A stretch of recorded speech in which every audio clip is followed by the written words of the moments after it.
मध्य प्रदेश के स्वास्थ्य और परिवार कल्याण मंत्री, जो खुद भी डॉक्टर हैं, आदरणीय डॉक्टर प्रभुराम चौधरी जी, हमारे पशुपालन मंत्री आदरणीय भाई प्रेम सिंह पटेल जी, एसीएस हेल्थ और मेडिकल एजुकेशन मोहम्मद सुलेमान जी, हमारे पीएस कृषि अशोक बंडवाल जी, पीएस ऊर्जा संजय दुबे जी, गुलशन बामरा जी, सुदाम खाड़े जी, प्रियंका जी और उपस्थित हमारे सभी प्रिय बहनों और भाइयों, आप सबको शुभकामनाएं। आपके जीवन में भी आज नई शुरुआत हो रही है और विशेषकर चिकित्सा हमारे परिवार लोक स्वास्थ्य और परिवार कल्याण विभाग में 925 डॉक्टर्स, ये अपने आप में स्वास्थ्य की दृष्टि से बहुत क्रांतिकारी कदम है। एक साथ 925 डॉक्टर अब इलाज के लिए अपने अपने अस्पतालों में, चिकित्सालयों में यहां से प्रस्थान करेंगे।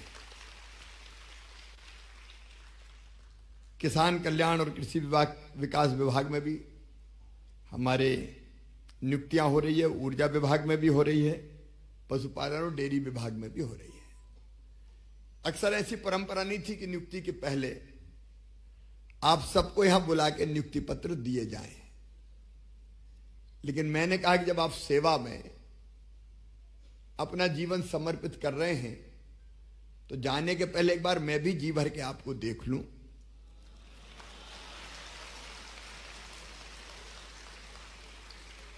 क्योंकि आप हैं जो चिकित्सा के पूरे परिदृश्य को भी बदलेंगे। हर एक विभाग का अपना महत्व है। अगर स्वास्थ्य विभाग की दृष्टि से देखें तो हमारे यहां कहा गया, पहला सुख निरोगी काया। सबसे बड़ा सुख कौन सा है? तो हर एक ने कहा कि वह शरीर ठीक रहनी चाहिए। स्वस्थ है तो बाकी सब ठीक है, और बीमार हो गए तो हे राम ओ मां, दूसरा काम करने का सोच ही नहीं सकते। अपने यहां उपनिषदों में भी ऋषियों ने कहा, शरीरम आद्यम खलु धर्म साधनम। शरीर माध्यम है सब धर्मों का पालन करने का। शरीर स्वस्थ है तो आप दुनिया में हर काम कर सकेंगे, और शरीर अगर स्वस्थ नहीं है, हमेशा आप बीमार रहते हैं, तो आप परिवार के ऊपर भी बोझ है और कई बार खुद के ऊपर भी आप बोझ लगने लगते हैं। हमेशा स्वस्थ रहें, ये बहुत अच्छी बात है, लेकिन कभी डेंगू, कभी मलेरिया, कभी कोविड जैसी महामारियां, कभी और गंभीर बीमारियां जीवन में आती ही है। लोग कहते हैं संसार चक्र में लगा ही रहता है। बीमार हो जाए तो इलाज चाहिए, और इलाज के लिए कितने बड़े भवन बना दो आप, अस्पताल, लेकिन आत्मा तो है डॉक्टर और पैरामेडिकल स्टाफ। आत्मा है उसकी। आप खुद भी समझते हैं और मैं जानता हूं कि डॉक्टर भगवान के बाद, जनता भगवान के बाद अगर दूसरा दर्जा किसी को देती है तो वो डॉक्टर को देती है। जान बचाने वाला भगवान है वो। इसलिए आपका काम केवल नौकरी नहीं है, ये केवल प्रोफेशन नहीं है, ये जनता की जिंदगी बचाने का अभियान है, लोगों को स्वस्थ रखने का अभियान है। और इसलिए आपका दर्जा सचमुच में बहुत अलग है। उसलिए मैंने कोशिश भी की, डॉक्टर्स का जो हमारा कैडर था, कई दिनों से उनकी कुछ जस्टिफाइड मांगे थी, पिछले दिनों ही हमने उनको पूरी की है, इसलिए कि आप निश्चिंत रह के जनता की बेहतर सेवा कर सके। मैं आपको शुभकामनाएं भी देता हूं और आपसे अपील भी करता हूं। विभाग को मैं बधाई देता हूं कि आपने भर्तियां भी की है और पोस्टिंग भी, ऑप्शन आपने दिए। आपके लिए भी कहां उपयुक्त हो सकता है। अब आपकी ड्यूटी है कि आप जहां हैं वहां के अस्पताल का संचालन कैसे ठीक हो और रोगी आए तो स्वस्थ होकर कैसे जाए। एक तो होता है दवाइयों से ठीक, लेकिन कई लोग कहते हैं आधे तो व्यवहार से ही ठीक हो जाते हैं। ये डॉक्टर तो बहुत अच्छे हैं, बोले ही ऐसे कि आधी बीमारी में से दूर हो गई।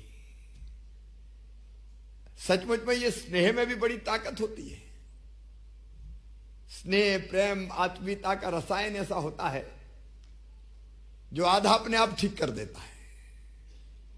तो आप अपनी विशेषज्ञता का तो लाभ उठाएंगे ही, स्नेह और प्रेम की वर्षा करके भी पेशेंट्स को यह विश्वास दिलाएंगे कि नहीं तू ठीक हो रहा है, चिंता काहे को करता है। मन के हारे हार है, मन के जीते जीत। कई बार कहते हैं कि डरे में लोग मर जाते हैं। सांप ने काट लिया तो वो जहरीला है कि नहीं, सांप के काटने से नहीं मरे, हार्ट फेल हो गया इसलिए डेथ हो गई। तो कई बार ये मानसिक स्थिति भी होती है। इसलिए मित्रों, आपसे अपेक्षा है, आपकी चिंता मैं करूंगा, ये मेरा वादा है। जनता की चिंता आप करो, क्योंकि मैं कई बार कहता हूं कि मैं सरकार नहीं, मैं परिवार चलाता हूं। परिवार, ये हमारा परिवार है मध्य प्रदेश, 9.5 करोड़ का परिवार। लोगों का सुख अपना सुख है, लोगों का दुख अपना दुख है। एक आत्मीयता का भाव, अपने ही तो है सब। आत्मवत सर्वभूतेषु, अपने जैसा सबको मानो। तो जैसे मेरा दुख वैसे दूसरे का दुख, और उसको मैं कैसे दूर कर सकता हूं। लेकिन केवल स्वास्थ्य विभाग नहीं, खेती पे तो सब कुछ डिपेंड है। अभी मैं बहुत चिंतित था, बारिश नहीं हुई, 1 महीना बिल्कुल अगस्त खाली चला गया। खेतों में फसलें सूखने लगी, बिजली की डिमांड, सारे पीएस हमारे बैठे हैं, कृषि के भी, बिजली वाले भी। इन्होंने कहा कि साहब पूर्ति उर्ति हम नहीं कर सकते, बिजली की मांग और आपूर्ति में अंतर इतना हो गया कि 8-9 हजार मेगावाट लगती थी, अब 15,000 मेगावाट की खपत हो गई, क्योंकि खेतों में पानी देने के लिए हर एक की मोटर चालू हो गई। अब मुझे समझ नहीं आ रहा था क्या करूं, तो मुझे एक ही रास्ता दिखा कि शिवराज चला जा महाकाल महाराज की शरण में और कह दे कि पानी गिराओ महाराज। तो मैं 10-12 दिन पहले ही, पिछले सोमवार को उज्जैन चला गया और मैंने कहा कि कृपा की वर्षा कर दो। प्रार्थना अगर यहां से की जाती है तो सुनी जाती है। और आज अब मुझे संजय दुबे बता रहे थे, अशोक बर्णवाल तो खुश हैं ही, चिंता ये है कि फसलें अब खराब ना हो। अभी तो खराब नहीं हुई, थोड़ी बहुत कहीं नुकसान हुआ था, पानी से फायदा है, लेकिन इनके डैम सारे भर गए। अब तो पानी की बिजली भी हम खूब बनाएंगे, फसलें भी अच्छी होगी। और मैं एक बात बताना चाहता हूं, मध्य प्रदेश की प्रगति और विकास का आधार खेती है। मित्रों, मैं आपको बताना चाहता हूं कि मध्य प्रदेश की एग्रीकल्चर ग्रोथ कई वर्षों तक बीच बीच में 18+ भी रही है। इतना उत्पादन बढ़ा है हमारा। मैं एक ही आंकड़ा आपको बताऊंगा कि 2003-04 तक 159 लाख मीट्रिक टन अन्न का उत्पादन था, अब हो गया 619 लाख मीट्रिक टन के भी ऊपर। और आप देखिए, ये फायदा केवल किसान का नहीं है। किसान के पास पैसा आता है तो व्यापारी की दुकान चलती है, वो सामान खरीदने जाता है, सबसे बड़ा उपभोक्ता है वो। कोई 4 व्हीलर खरीद रहा है, कोई 2 व्हीलर खरीद रहा है, कोई फ्रिज खरीद रहा है, कोई टीवी खरीद रहा है, कोई कपड़े खरीद रहा है। व्यापारी की दुकान चली तो कारखानों में जो माल बनता है वो उठा तो पूंजी का निर्माण हुआ, पूंजी का निर्माण हुआ तो नया निवेश आया, नए कारखाने खुले। अर्थव्यवस्था का चक्र अपना ऐसा चला कि मध्य प्रदेश की जीएसडीपी जो कभी हुआ करती थी 3-4 में 71,000 करोड़ की, आज 15 लाख करोड़ टच कर रही है, 15 लाख करोड़। और उसी का परिणाम है कि हमारा बजट बढ़ता जा रहा है। मध्य प्रदेश का बजट था 2003-04 में केवल 23,000 करोड़, उसको 1 लाख करोड़ के पार ले जाने में 2012 आ गया। 2 लाख करोड़ मैंने क्रॉस किया 2020-21 में, और इस साल 3,14,000 करोड़ का बजट हमने दिया है। और जब पैसा हमारे पास आया तो आपकी नियुक्ति भी कर रहे हैं, नहीं वैसे ही काम चलाते थे। लाडली बहना योजना भी बना रहे हैं, भांजे भांजियों को लैपटॉप भी बांट रहे हैं, स्कूटी भी दे रहे हैं। तो ये चमत्कार पूरा वर्षा, खेती, ये सब एक दूसरे से संबंधित है। और इसलिए एग्रीकल्चर विभाग को लगातार मेहनत करती रहनी है। सिंचाई 7 लाख हेक्टेयर में होती थी, अब 47 लाख हेक्टेयर में कर रहे हैं और 65 लाख हेक्टेयर तक अभी ले जाएंगे। तो लगातार प्रगति और विकास का महायज्ञ अपना चल रहा है। बिजली के बिना सब सूना होता है। आजकल बिजली 2 घंटे भी, एक जमाना था जब हम पढ़ते थे तो कभी आती कम थी, जाती ज्यादा थी। सही बता रहा हूं, 2 घंटा 3 घंटा। तुमने तो मामा का राज देखा है, वो देखा ही नहीं है पुराना वाला। जब बिजली के लिए तरसते थे लोग, कभी कभी आती थी तो लोग कहते थे आ गई आ गई आ गई। लेकिन अब पर पर्याप्त बिजली दे रहे हैं। कई नए पावर प्लांट लगाते जा रहे हो, कई नवाचार हो रहे हैं मध्य प्रदेश में। अपन ने ओमकारेश्वर में तय किया कि जो बांध है उसकी सतह पर, पानी की सतह पर फ्लोटिंग पावर प्लांट भी हम लगा रहे हैं। सोलर पावर प्लांट, बांध में तैरेंगी सोलर पैनल, सूरज उससे बिजली बनेगी और पानी भाप बन के भी नहीं उड़ेगा। आम के आम, गुठलियों के दाम। ऐसी कई तरीके भी हम निकाल रहे हैं। अब बिजली की कमी नहीं रहेगी और बिजली विभाग ने भी अपनी भर्तियां की है। लेकिन देखो, अपना देश ऐसा है जो केवल मनुष्य की बात नहीं करता। हम लोग कहते हैं कि धर्म की जय हो, अधर्म का नाश हो और प्राणियों में सद्भावना हो। कभी ना कभी ये आपने लगाया होगा, प्राणियों में सद्भावना हो और विश्व का कल्याण। देखो, ये साधारण घटना नहीं है, ये भारतीय है जो कहता है प्राणियों में सद्भावना और केवल मेरा नहीं विश्व का कल्याण हो। कितना बड़ा सोच है ये भारत का। यही तो सनातन सोच है। और कुछ लोग इसी पे उंगलियां उठा रहे हैं। सनातन को डेंगू और मलेरिया पता नहीं क्या क्या बता रहे हैं। लेकिन सनातन का ना आदि है ना अंत है, ये तो अनंत है और कोई खत्म भी नहीं कर सकता इसे। कई आए और कई चले गए, लेकिन सनातन तब भी था, सनातन आज भी है और आगे भी रहेगा। और इसलिए प्राणियों में सद्भावना हो तो पशुओं का भी कल्याण हो। हमने तो एक ही चेतना सब में मानी, मनुष्य मात्र में एक चेतना, इसलिए हम सब एक हैं। और वही चेतना हमने पशु पक्षियों में भी मानी। आज मैं वैसे समय कम है लेकिन और विषय से भटक भी रहा हूं, लेकिन दिल में जो आ रहा है कहता जा रहा हूं। आप देखो, अपने यहां 10 अवतार माने, उनमें से 3 माने पशुओं के रूप में, 12 है मत्स्य कूर्म, और चौथा नरसिंह का आधा मनुष्य और आधा पशु के रूप में। इसके पीछे भाव क्या है? पशुओं को भी आदर से देखो, आत्मभाव से देखो। 33 करोड़ देवताओं का वास गौ माता में, उनके बिना अपना काम नहीं चल सकता। देखिए, दुनिया तब चलेगी जब संतुलन हो। तो मनुष्य भी चाहिए, पशु पक्षियों के लिए भी स्थान चाहिए, जीव जंतु कीट पतंगे पेड़ पौधे सब जरूरी है। जब मैं एक चेतना की बात करता हूं तो वो मनुष्यों में भी है, पशुओं में भी है, पेड़ पौधों में भी है। इसलिए तो बट के वृक्ष की पूजा, पीपल की पूजा, तुलसी का पौधा हमें भेंट किया गया।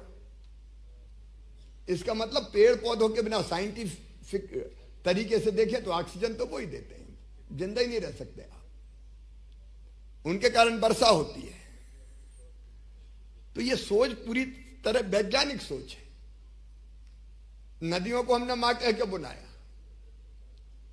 अब कोई मजाक उड़ा सकता है कि नदी कभी मां होती है। मैंने कहा हाँ होती है। नदियों के किनारे तो सारी सभ्यता और संस्कृतियां पनपी। सूर्य देवताभ्याम नमः। अगर वो ऊर्जा ना दे तो दुनिया ही खत्म हो जाए। तो जो देता है वो देवता।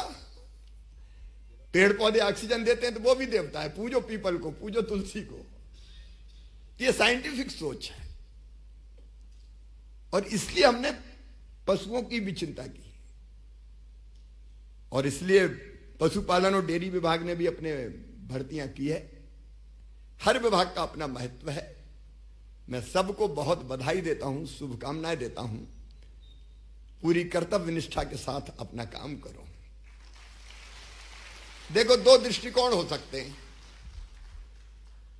एक ये कि मैं जब इस सेवा में आया हूं तो पूरी जी जान से जो ड्यूटी मेरी, इलाज करना है तो इलाज करूंगा, कृषि का उत्पादन बढ़ाना तो उसमें लगूंगा, बिजली उत्पादित करना तो उसमें लगूंगा, पशुओं की सुरक्षा करने तो उसमें लगूंगा। दूध एक बड़ा व्यवसाय है, आज भी जरूरत भी है। एक भाव तो ये होता है। दूसरा भाव ये होता है कि अब तो पक्की हो गई जिंदगी भर की, अब काहे की चिंता। लेकिन मित्रों, जीवन अर्थपूर्ण होना चाहिए। देखो, अपना जीवन किसी के काम ना आए तो काय का जीवन बताओ।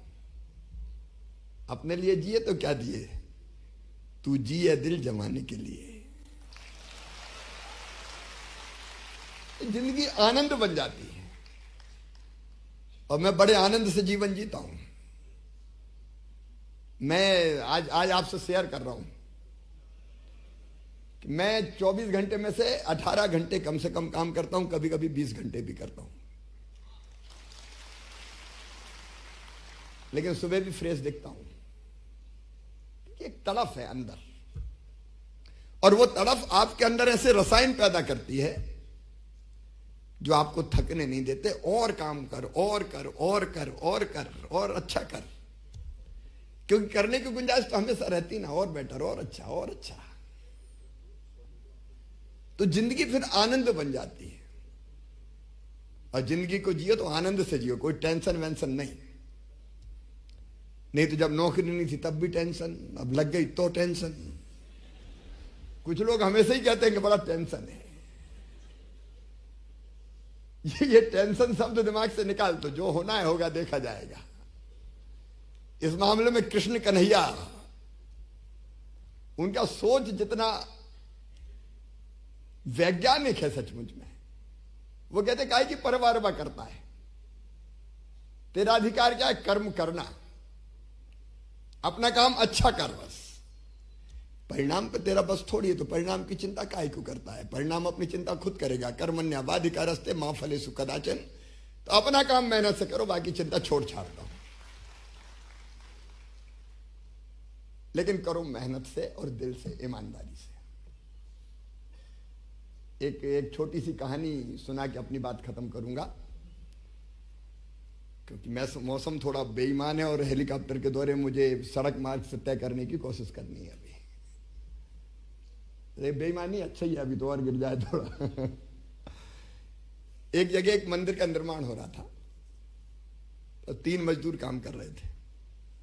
गर्मी के दिन थे, सूरज अपनी किरणों से आग बरसा रहा था। जो मजदूर थे वो पत्थर तोड़ने के काम में लगे थे। एक मंदिर बन रहा था, उसके पत्थर तोड़ रहे थे।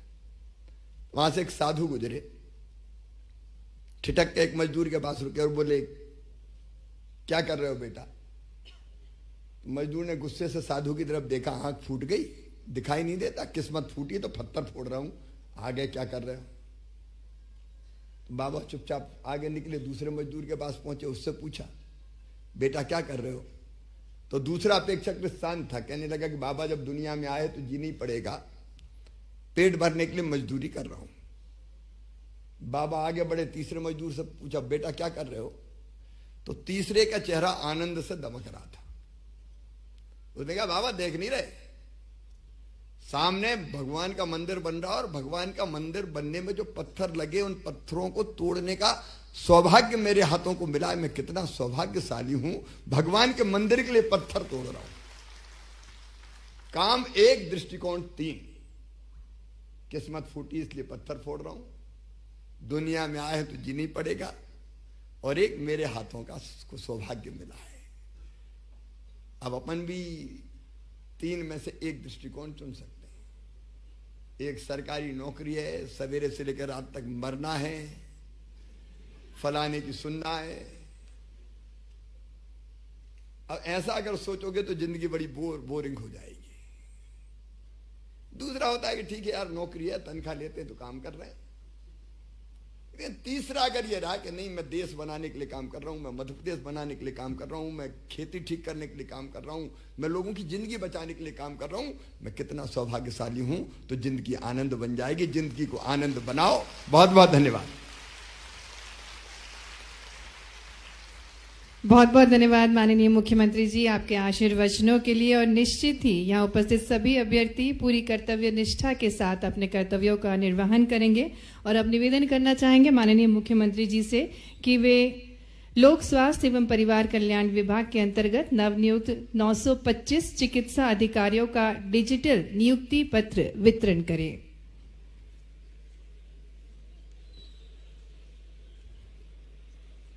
लगभग 925 चिकित्सा अधिकारियों को माननीय मुख्यमंत्री जी डिजिटली नियुक्ति पत्र वितरित कर रहे हैं।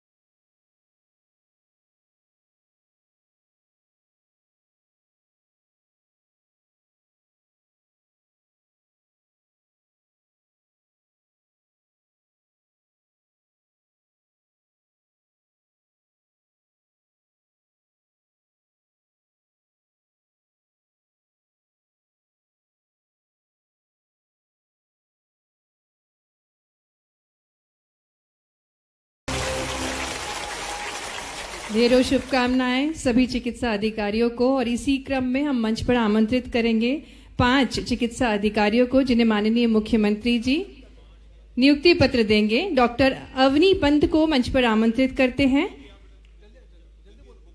लोक स्वास्थ्य एवं परिवार कल्याण विभाग में चिकित्सा अधिकारी के रूप में आप नियुक्त हुई हैं। Doctor Avani Pant, doctor Anjali Singh Chandel, doctor Sonam Yadav. जोरदार तालियों के साथ हम शुभकामनाएं दें सभी अधिकारीगणों को। डॉक्टर सोनम यादव, डॉक्टर नीरज पंथी को मंच पर आमंत्रित करेंगे।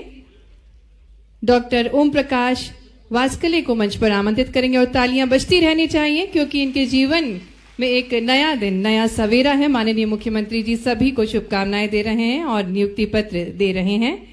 ऊर्जा विभाग में कुल 302 भर्तियां हुई हैं और सांकेतिक रूप से हम आमंत्रित करेंगे मंच पर श्री राम सिंह यादव को, जिन्हें जूनियर इंजीनियर का पद प्राप्त हुआ है। तालियों से स्वागत करें। श्री अभिषेक तिवारी को मंच पर आमंत्रित करेंगे। ऊर्जा विभाग से असिस्टेंट इंजीनियर श्री अभिषेक तिवारी। पशुपालन एवं डेयरी विभाग में 55 भर्तियां हुई हैं और सांकेतिक रूप में मंच पर आमंत्रित करते हैं दीपिका सिंगाड़ को, जो कि सहायक पशु चिकित्सा क्षेत्र अधिकारी हैं। तालियों के साथ सभी अधिकारीगणों का स्वागत करें, उन्हें शुभकामनाएं दें। मंच पर आमंत्रित करते हैं किसान कल्याण तथा कृषि विकास विभाग में आपको बता दें 47 भर्तियां हुई हैं और सांकेतिक रूप में मंच पर आमंत्रित करते हैं श्री जितेंद्र अंजाना को, जो कि अनुविभागीय कृषि अधिकारी हैं। तालियों के साथ स्वागत श्री जितेंद्र अंजाना का। और कुमारी हिमांशी सिंह, जो कि वरिष्ठ कृषि विकास अधिकारी हैं। तालियों के साथ हम शुभकामनाएं दें। एक अनूठा पल इन सभी के जीवन का। बहुत बहुत धन्यवाद माननीय मुख्यमंत्री जी। और अब इंटीग्रेटेड डिजीज सर्विलेंस प्रोग्राम शाखा मध्य प्रदेश द्वारा संक्रमण रोगों की त्वरित पहचान तथा रोकथाम हेतु देश का सर्वप्रथम डिजीज आउटब्रेक इन्वेस्टिगेशन मैनुअल निर्मित किया गया है।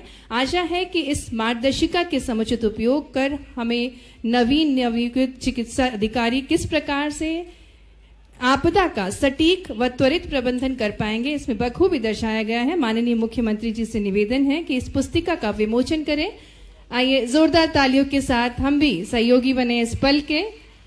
इंटीग्रेटेड डिजीज सर्विलेंस प्रोग्राम पर आधारित पुस्तिका का विमोचन करते हुए माननीय मुख्यमंत्री जी, सम्मानीय अतिथिगण, डिजीज आउटब्रेक इन्वेस्टिगेशन मैनुअल महामारी नियंत्रण एवं निवारण हेतु ये एक पुस्तिका बनाई गई है। और अब मैं निवेदन करना चाहूंगी आयुक्त सह सचिव स्वास्थ्य डॉक्टर सुदाम खाड़े जी से कि वे आभार प्रस्तुत करें।